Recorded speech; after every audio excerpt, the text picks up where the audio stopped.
So, hello everyone. This time, there's a little bit of changes in the Tennis Toast podcast.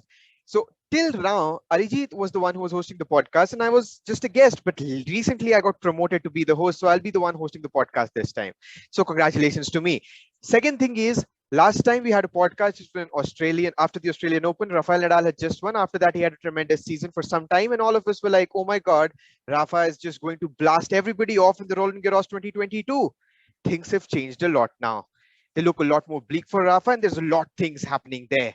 And suddenly, also, there's a lot of movement on the WTA side. There's an obvious favorite, which we're going to talk about, but there might be other favorites too, because a draw is involved. With this, we'll be jumping straight into the Tennis Talk podcast for today.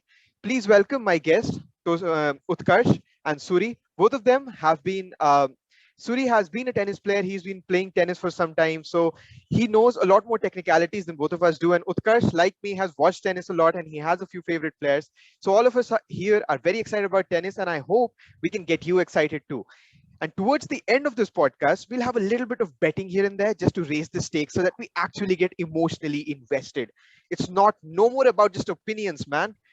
Just put your money where your mouth is. This is what we are about, and that's what we're going to do. So with this, let's begin with a small amount of introduction by both the guests, and then we'll jump straight into the podcast. So Utkarsh, if you can just give your introduction. Yeah, hello everyone. I have been a tennis fan for past 20 years. My first memory of watching a Grand Slam was probably in 2001 when Mark Philippoussis defeated Rafter in the middle final. Okay, so that match had took place in 2 days because there was rain interruption in between, and that is the match where that match hooked me to tennis, and from there onwards I have been following Grand Slam, especially Wimbledon, and slowly, yeah, my interest evolved. I have also been following Masters of late. So yeah, definitely tennis is something that I always look forward to, and I have been following for quite some time. Thank you so much, Utkarsh. Really, 1001, that's some time. I don't even remember anything that happened in 2000. I was, I think, 5 years old then. So days have flown by. Oh, Suri, off to you. Thank you, Agniv, and thanks for reminding me how old I am. Like you were 5 in 2001. But I am Suri, and I've been a tennis fan for a long time now. And like you just mentioned, I've been playing a bit, never coached, but I've just taken it up as an interest and I keep playing tennis. And I love watching the game, all four Grand Slams, the Masters, some Challenger tournaments here and there. And recently I've been sprinkling some money as well on some of these matches and tournaments. So that's giving me a renewed interest in the game as well. So looking forward to this podcast. Uh, Suri really is ready for the whole money stakes. That's what has gotten him in. He's excited about that. This is the first time I'll be betting money, so I'm kind of shivering, but let's see. I hope I win. With this, let's move into the preview. So firstly, we'll be discussing ATP, and towards the end, we'll move to WTA. So as I told you about the preview, after Australian Open, Rafael Nadal just defeated Medvedev, and then he had this beautiful season. Went into Acapulco, defeated Medvedev again, won the finals, went into Indian Wells, defeated Carlos Alcaraz by paying on when he played so many good net points. Finally reached the final. We were all rooting for Rafael Nadal when suddenly he lost to Taylor Fritz and had a rib injury. After that, ended up missing a bunch of clay season. Monte Carlo, Barcelona, return in Madrid. This time he loses to Carlos Alcaraz. Everybody was hoping for Rome to some magic to happen. And that is where the foot injury came back, which also was the last year why he just went off for the past 6 months. And therefore now it really seems dicey how Rafael Nadal will play. Two big names have popped up. One is a person who was just staying there in the shadows, who was banished from playing tennis, as many people would like to call it. This guy is coming back with a vengeance. This guy is also aiming for his 21st Grand Slam, Novak Djokovic. He just won Rome, and he has been playing tremendously well in Rome Masters. And the second guy is someone who is everybody's calling as the real deal, Carlos Alcaraz. Carlos Alcaraz, when he came in and he lost Monte Carlo, everybody thought, oh my God, this was just a one-hit pony. He just won Miami and he's not a clay person anymore. Oh, come on. Then he went ahead, won Madrid, won Barcelona. He did not play Rome, but now he's one of the biggest contenders and his draw does seem to be favoring him. So now we'll be jumping on to Utkarsh, who will be telling us that what he thinks would be the possible results and who is his favorite going into the tournament. So Utkarsh, off to you. Yeah, thank you so much, Agniv. Yes, if I talk about the current clay court season, how it has gone, definitely this is not the way Rafael Nadal would have actually wanted. And if I go by stats and if I remember it correctly, after around 8 to 9 years, finally Nadal is entering French Open without winning a single clay court title, which is quite different from how it has been throughout his career. His the way Rafael Nadal is that injury has been his major a factor that has pulled him down. Majority of the Grand Slam at French Open which he has lost, the main reason behind it was his injury. So definitely a fit Nadal is difficult to beat, but based on his current fitness, I don't see him as a favorite. I feel Novak Djokovic is going to win this French Open title. Yes, Carlos Alcaraz is coming up. He has won couple of titles on clay, but of late there has been a difference in Grand Slam that we have seen. Yeah, like for past couple of years, we have seen Tsitsipas who has come up. We have seen Zverev who has come up. Even Thiem has been challenging. But in Grand Slam, probably in key moments, these guys have lost. And only one player in the coming in the new generation has won the Grand Slam, that is Medvedev. So I still feel Grand Slam is a big deal. Yes, Alcaraz has been playing well, but I personally favor Djokovic, and I think he will be able to defeat him if at all Carlos Alcaraz go against Novak Djokovic. So yes, this is how I see the French Open is going to take place. Novak Djokovic definitely is not the crowd favorite, but the way he has been playing throughout his career, this is what actually suits him, not being a favorite. And I think this is what is going to take him further and make him win another French Open title. Back to you, Agniv. So Utkarsh has his eyes set on Novak Djokovic, as most of the people are. He's the most experienced. He's the one getting in with the experience. And also, I think Suri, in one of our last podcasts, pointed out that there was this change when Masters 1000 was shifted from a five-setter to a three-setter, and it has started causing so many problems to the younger generations because while they can just blast the ball off in 3 sets, it's very difficult for them to maintain that level of tennis for 5 sets. And that's where Djokovic thrives. Even if you remember the last year, first 2 sets, Tsitsipas won somehow. Last 3 sets, Djokovic blasted him out of the court and played so well and so consistently that we were all wowed. Even when I'm a big Nadal fan, I had to give my hats off to Djokovic for doing that. So I'll be shifting to Suri, who his favorite is. And Suri, do you still stand by your opinion that having a 5-setter Masters would really have benefited the new generation? Yeah, so Utkarsh, sorry, Agniv. Absolutely, I think I agree with Utkarsh here. Djokovic is my favorite, and I'll first tell you why. First of all, you know the whole Australian Open saga, what happened. And if you've followed Djokovic over a period of time, he thrives off negativity. Like he likes people hating him, or that's what feeds his fire. So every time he knows that he's down and people are commenting on him, he likes to win and show that. That's one point. Number two, he had the chance to go to 21 at the US Open with the 4 Grand Slams last year. He couldn't, he choked. And Nadal did it in the Australian Open. So now that's additional motivation for Djokovic. And number three, if you look at his form, he came back in Belgrade, I think, properly to play in his home tournament. He struggled in the first few matches. Kecmanovic has been playing really well. There's a few other Serbs who've been playing really well. Dusan Lajovic has been there. Kecmanovic is there. And then there's Krajinovic, I think. So a few of the Serbs. He struggled, and eventually he got to the final and won, and his game was improving through the tournament. Madrid, playing much better, lost to Alcaraz in that amazing semi-final. So you know where that went. And then the next tournament was Rome. And you saw what Djokovic did. He absolutely ripped Tsitsipas, and I didn't expect a bagel in the first set at all. So just looking at that trend, I think Djokovic is the man to beat, no doubt. To your second question, of 5-setters, absolutely. I think that is a big problem. The other person I'm like kind of favoring is Alcaraz, of course, on form. Nothing to suggest that he can't win 5 setters, but just Djokovic is the guy for 5 sets. And I'll tell you why. Last year's French Open, when Djokovic was 2 sets to love down against Tsitsipas, I was looking at the odds and it was still 1-2 Djokovic. Imagine somebody 2 sets to love down and you're still just getting double the money that you're going to bet on the person. And that's Djokovic for you. So the bookmakers didn't think he was going to lose even when he was 2 sets to love down. So that's the kind of confidence everyone has in him. And I think he's the guy to beat the 5 setters.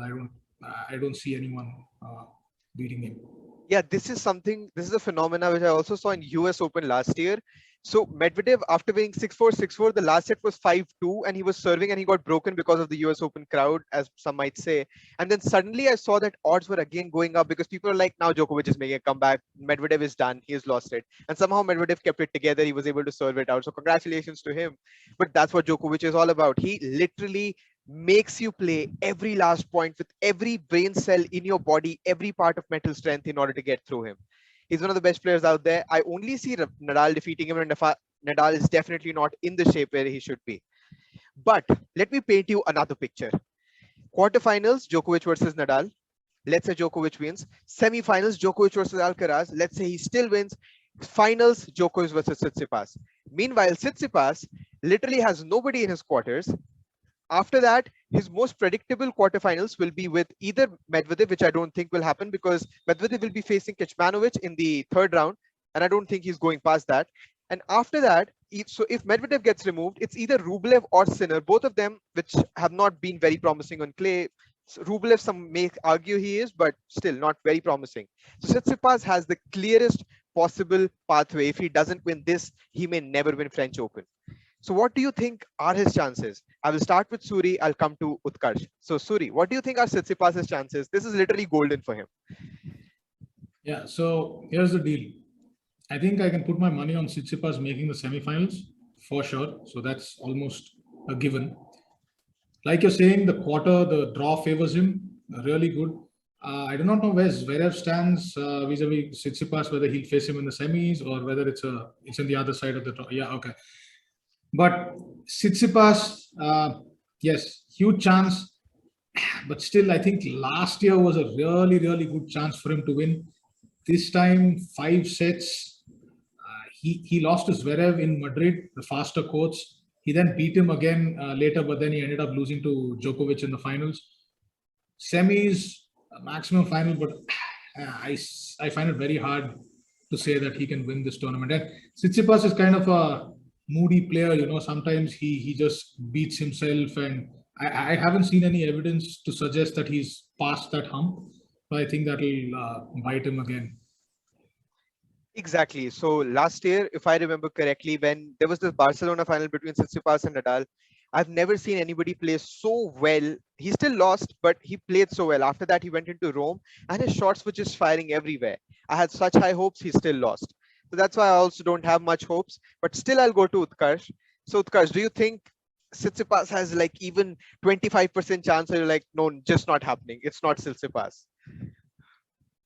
Yes, I won't. I think ruling out chances of Tsitsipas will be wrong. He has won Monte Carlo. He was the finalist at the Italian Open. Yes, Djokovic took the better out of him in that final, but still he has it in him to challenge majority of the players that are there in the circuit on clay. Apart from the top 4 players that are there on clay. Maybe if I say Nadal, Djokovic, Zverev, maybe Alcarez. Apart from these 4, I don't see anybody challenging him. Theme is down. So, and he has got theme is down in the sense that he is He was not already playing. out. That's what he was saying. He Yeah. lost the first round straight sets. Oh, okay. So, I have not followed it. Yeah, so I am not hoping that he is going to go through as well. But what I'm saying is, Tsitsipas definitely has a chance. As Sui said, a semi-finalist for sure, even a finalist. But how his mentality, how he's going to cope up with the challenge, and also the pressure of losing the last year finals again, against a big player. Definitely one of the I see either Alcaraz or Djokovic or Nadal going into the finals. how he how his mentality is going to be, how he is going to play, a lot matters in the such a pressure situation. So I will not rule out personally Tsitsipas chances, but definitely he's not the favorite. He's kind of the dark horse, because he's definitely going to go in till semi-final for sure. But like how New Zealand is there in cricket, they will reach finals and like semi-finals, but somehow lose. I still see he has a chance, but yeah, he will not win. This is what I can say right What I now. got from Utkarsh is that he's a really nice man. He will reject you by saying, You can get better than me." But yeah, that's it. I also have a very similar kind of thing going on, that it really seems highly unlikely that Djokovic is losing. Only thing which I'm looking for is Rafa's form once the match starts, to see how he's playing, because we have seen this story play sometimes where Rafa comes in, he's injured, and suddenly he just starts playing like a tennis god, which he is, and he comes out off unscathed. Also, for everybody who's watching, this is recorded just after the first few matches of French Open. So yes, Thiem already lost to H. Dillian, I guess. I'll really like to call him H. Dillon because it sounds like a Punjabi name then. Theme is like Dil Tera Jab Tutuga To Pata Laguga. No, sorry. But with this, we'll be moving on to the second part of this tournament, which is the WTA draw. And there's an obvious favorite here, and therefore I won't even take a name. I'll just ask directly Utkarsh, who do you think is going to win? And I think everybody knows who's going to say. So Utkarsh, off to you. Oh, obviously the person who has been winning majority of the Masters, she won in, I guess, from Qatar, where this change has started. And the person who was, I feel, could have challenged her was has retired. So definitely Iga Swiatek. I am bagging her that she is going to get through. She is the firm favorite to win French Open. She has the experience. She has won French Open before, and she has a game which is suited for clay. The way she plays. So definitely yes. It's like it's her tournament to lose. To be very frank, she is in top form. She has been winning matches consistently, and definitely yes, there are few players there. Obviously in women's circuit, how it is that there are few players that come up with surprise performances. So definitely uh, there can be an outsider who can come out and challenge all these people who are there on top, and can claim the title. But yes, Iga Swiatek for me is the person to put the money on. Yeah. Okay, so we'll just come out after a very small break, and we'll be asking Suri the same question. So give me just 5 minutes. Thank you. Definitely. Thank you.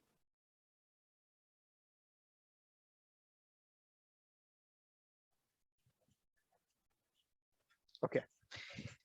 So hi everyone, welcome back. We just had Utkarsh's review. He said the obvious name, Iga Swiatek. Everybody likes Iga Swiatek. But here we have amongst us a guy who's definitely broken-hearted. When we asked him in Australian Open how he's feeling, he just said Barty party, and he was so happy. And after 2 months, Barty retired. So Suri, are you heartbroken? And Suri, who do you think is going to win for the WTA side? Absolutely. I mean, it was a shock when I heard Barty retiring, and I'm always a big Aussie fan. And the way Barty plays, everything about Barty is so brilliant, and I was a huge fan. Not since I think Justin Anand, and then of course Serena Williams. I've not followed a woman player like that on the WTA, and I really liked her. Having said that, Swiatek, yes, absolute favorite. Nothing really to say there. Utkarsh, I think, said everything. She's got a game suited for clay, actually. So if it was a hardcore tournament, I would still say there could be some bigger hitters that could take her off the court. But her game is absolutely suited to clay. She's a former French Open champion, and nobody knew her when she won that French Open. So that's how good she really is, and she's mentally really good. She is an absolute beast when it comes to the mentality on the court. So I think Swiatek is an absolute favorite. But like Utkarsh says, there's always surprises in the women's game. You can never say. And I think if she has to be beaten, it has to be a person on a day everything going their way, and they'll have to blast her off the court. That, like, you know how Soderling blasted Nadal off the court 1 year. That's how it's got to be, and it has to keep hitting the lines every time. So that's almost how somebody has to play the entire game to beat her. Otherwise, I don't see her losing. My other favorite, though, who I thought was going to make a deep run, is already out. The Moroccan lady, Ons Jabeur. So she's been playing really well. She's a lady with a very crafty game. Doesn't look the fittest, but very, very intelligent player on the court. So that's one player I was looking forward to watch, but she's already out of the tournament. But then you've got the likes of Badosa and, the women's game. Krejcikova, she's not had a really great year, but she's a former French, the defending champion, I believe. Yes. Yes. And she also likes the slow conditions and play a crafty, slow game. But other than Swiatek, I can't really see anyone upsetting her and making this French Open. Yeah. Cool. So I was also very positive about Swiatek till today morning when I opened the draw and I started seeing a few things which are kind of difficult and which are also the popcorn matches which are coming up. So the first thing is round 3, Swiatek versus Samsonova. So this is a match which happened in Stuttgart recently. She's the only person who was able to take, I think in the recent times, who was able to take her to 3 sets where the score was something like 7-6, 6-4, 7-5. So it was an absolutely very near match. And then the fourth round possible match is Simona Halep or Ostapenko. Ostapenko is one of the few WTA players who has a 3-0 head-to-head over Swiatek. So suddenly the whole draw kind of shifts. And on the other side, we have Paula Badosa, who is obviously having a kind of simpler draw because she has Rybakina, who is the biggest thing, which she has already defeated Rybakina a few times this year, I guess. So we are moving into it pretty positively. But before I make any predictions, because I literally don't have any predictions, I really like Swiatek's gameplay, I would like to ask you, there's a match which is upcoming. It's the first round match, and it was our favorite match in the first week of Australian Open. Amanda Amisnova versus Naomi Osaka. Who do you think this time is going to make it? Suri. Osaka on clay. Still, I've not seen much, and Amanda Anisimova has actually played a really, really good game recently. She's been in good form. She's young, she's powerful, and she's she hits really well. I've watched her play, and I'll call Anisimova on that game. I think she's the dog in the game, but I'll call my pick is Anisimova in that game. Okay, so Suri is going Anisimova. Utkarsh. Yeah, same Anisimova, here. Same here. The reason why I feel is that I haven't seen Osaka perform that well on clay. She has mostly skipped the clay court season. The way I have seen her career progress, she has no title. I am not confident of her winning this match. Yes, she is definitely a champion on hard court, but definitely not on clay. Yeah, same as Surya. I go with. Okay. The other player. Yeah. So since both of you are betting, so I'll bet for Osaka, even though I am not very sure of her. But yeah. Fine, go Osaka. So we have discussed the ATP, we have discussed the WTA. Now, before we go into the full-on betting mode, there's a little bit which I like. Let's relax, all of us. Let's talk about nostalgia. Let's open our hearts out before we try to rip it apart. So my thing is, what's your favorite memory associated with French Open? For me personally, it was 2000. It was not the best of memory. It's kind of bittersweet. So 2008, I'm supporting Roger Federer. He loses to Rafael Nadal. I'm like, who's this guy? Why is he winning? We go into Wimbledon. I'm again supporting Roger Federer. I watched the full match. Federer loses again to Rafael Nadal. And this time, I'm so impressed by this guy who doesn't have the best shots. He doesn't have the best service, but he just doesn't want to lose.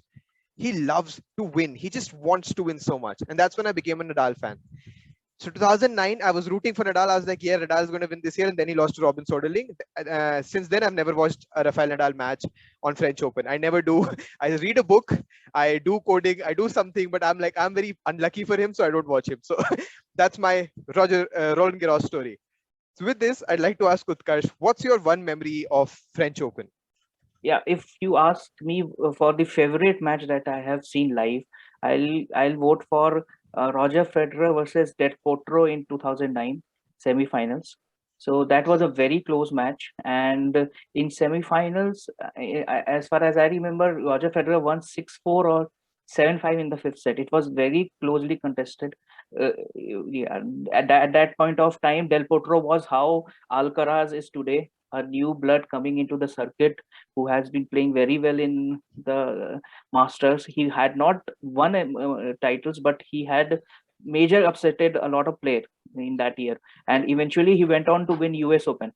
So yeah, that year French Open semi-final for me was very close, and yes, definitely I was rooting for Federer, and yeah, the feeling was amazing when he finally won. So for me, that match is definitely one of the top matches that I have seen live. Yeah, on French Open circuit.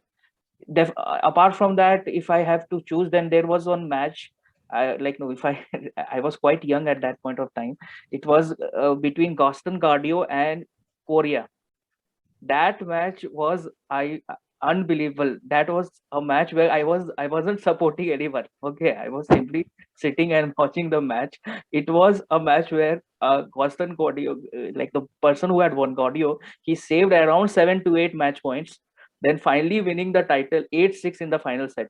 Nowhere he looked like winning it. Korea lost it like no, out of sheer pressure. So that is also one match I feel that was kind of one of the best matches that I've seen on French Open circuit. Yeah, over to you. Yeah, I think I've also heard about the Korea match. I've not seen it obviously, but this is also the match after which led to the downfall of Korea, because just after Yes. that Nadal arrived on the circuit and everybody was completely hot on Korea, and it was known as biggest choke in the history of tennis. So yeah, great matches. Also 2009 Federer victory. Federer had to complete his career Grand Slam. No more beautiful way to do it. With this, Suri, what's your one good French Open memory? Yeah, Utkarsh told it. I was going to say Gaston Gaudio versus Guillermo Correa. So yeah, I was in 11th grade, 2004, and my brother and I were watching, and that whole season, if you looked at the clay court Masters tournaments, Correa was like Nadal that season. He had won everything, and then he was coming to the French Open, absolute favorite, and then out of nowhere. And the thing is, Gaston Gaudio, I just loved him. The big man bun, and then left-hander with a single-handed backhand like Shapovalov plays. He was an amazing player. And I was actually rooting for Gaudio for whatever reason. I didn't like people who dominated a huge chunk of the season and they were the absolute favorites. So I was just rooting for the dog. He was 2 sets to love down. And then like Utkarsh just mentioned, that was just an absolute match for the ages kind of match. So, and by the way, his brother's playing first round today, Federico Correa. So that's Guillermo Correa's younger brother. So that's a good family of tennis players. But yeah, that was probably one of my favorites. And then 2001, I think Gustavo Kuerten, his title victory, as a big Guga fan, Brazilian, he just had a very easy game and 3-time French Open champion. So no particular match, but probably one of my favorites on the clay court is Gustavo Kuerten. Yeah, both of them. I've heard about these players. I've not seen them play as such. What I know Kuerten for is that I think he was the first guy who introduced synthetic rackets and the main point of topspin, which Nadal ended up using a lot. So yeah, this is just a history how every player adds up to what we see today, and these beautiful slugfest of matches which last so long. All of these guys contributed to it little by little in order to get tennis where it is today. So yeah, great memories. And now before we close all of this, we're coming to the biggest part. Now we won't be doing it for WTA because all of us support Iga Swiatek, and we don't know, like we'll just select somebody and all of us are losing money, we're paying it to charity. We don't want that. Take my money. Yeah, just anybody's winning. So we'll be doing it for ATP. Now you may choose anybody. I am opening with the first like top 3 players according to me. You may suggest somebody else if you want to. So my top 3, whom I'll start the betting on, is Novak Djokovic, Rafael Nadal, and Carlos Alcaraz. Suri, are you agreeing with these 3 bets or? Yeah, pretty much. Pretty much, Utkarsh. So these are the 3 players which we'll bet upon. One of us will get each one. So my sequence is different. I'll put Djokovic first, Alcaraz second, Nadal as third. Cool. So let's start the betting. Fine. Now let me explain the rules to the audience. The rules are, we all will start with the base amount of 50. So you cannot go lower than 50. Now let's say if all of us since here are really favoring Djokovic, so we'll have to start raising the bets. Somebody has to go 60 Djokovic. Utkarsh has to go 70 Djokovic. I have to go 80 Djokovic. We'll have to put our money where our mouth is. This is what I mean. Show your love in the form of rupees. And towards the end, whichever your bet is, if your player wins, you get whatever the other player betted on their player. So if I betted 50 on my player, you get 50 from me. But if you lose, you have to pay 100 to the guy who won. So, just if you're raising the bets, congratulations, you may win.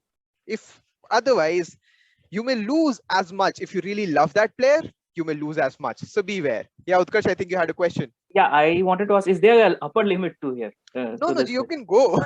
If you want, like, if you are so confident about Djokovic, go 1,000. I don't care. Okay. I'm getting new t-shirts. Fine, so let's open it with the obvious favorite. So it's Novak Djokovic starting 50. I'm raising it to 60. So Novak Djokovic 60. Anybody who's going for 70 Novak Djokovic? 70. Okay, 70. 80. 80, fine. Anybody higher than 80? 90. 90, okay, 95. Suri. Okay, Suri is writing 100 as an emoji. He's so confident. He's like 100 on 100. Utkarsh. 110. 110. Cool. Should I? 115. Suri. 120. 120. Fine. Utkarsh. 125. Oh my god. 125. I'm out. Suri. Yeah, I'll raise it to 130. 130. Fine. Utkarsh. 135. Oh my god. 135. Can we increment it beyond 5? Yeah. You can make it 10. Go ahead. Yeah, go 150 then. 150. Okay. 150. Okay, Utkarsh. 175. Oh my god. I didn't expect it. 175. Suri. 200. Fine. 200. 201. 225. Oh my god. 250. This is beyond anybody's winning. 250. Okay, 275. Oh my god. 275. 300. 301. 325. Oh my god. 325. Suri, make it 400. 330. Okay. 350. 350. Fine. 350. Utkarsh. Okay. 375. I don't want to leave Djokovic. 375. 375. Okay. 4 and also. Oh my god. 400. We needed an upper limit. Utkarsh, 400. Okay, I quit. 400. Cool. Suri. I'm just hoping Djokovic loses like second round. Suri will be crying. Major loss at 400. Okay. Yeah. Fine. So now the second player, we'll be betting on Carlos Alcaraz, and the third player gets Rafael Nadal, obviously. Or we can also reverse. So Utkarsh, do you want to bet on Nadal or do you want to bet on Alcaraz? I want to bet on Alcaraz. Okay, fine. So we'll be starting with Alcaraz. Alcaraz 60. 65. 75. 75. 80. 90. 95. 100. 105. 120. 130. 150. 175. Okay, this is my last. 200. 205. Why did I say that? 210. Okay, 225. Fine. I quit. So we are freezing the bettings now. Suri has 225 plus 50 to win. So he's anyways a rich man. I'm the richest if I win because it'll be 400 plus 225. And Utkarsh will be winning 400 plus 450. So all of us have betted in much more than we should have. So congratulations to all of us. Somebody's going to have a huge party. I hope all three our players don't end up losing. Like that will be uneventful. Zverev winning the French Open. Is Arijit the bookmaker or what? He gets all our money. Definitely. So with this, we'll be freezing in the bets now, and we'll be joining again after the first week of French Open, seeing all the things. And I hope Rafael Nadal plays well so that I become very happy about the 600 rupees, which I'm going to win eventually. 625 to be specific. But let's see what happens. I hope all of us enjoy as much as we should have. And also, I hope all of you remain safe, even when COVID has kind of subsided. It keeps returning. It never goes away. I don't know why. And also, I'll be soon returning to Bangalore. So I hope to meet both of you guys in live. And let's do one of this episode live where we just start beating each other just for TRP. Like Arijit will be the one who'll be beaten most. Like we'll just slap him so that we can generate so much views. And our YouTube comment will be like, oh my God, he got slapped. And it'll be like my hand becoming this huge just for publicity. That's my ideas. That's me. That's us. All of us are tennis fans. I hope you all guys are too. And I hope you keep watching. With this, I'll be signing off. We all are signing off. Thank you so much, Suri, for joining us. Thank you so much, Utkarsh. Catch you next week. This is the Tennis Toast, episode 4. Thank you. Thank you.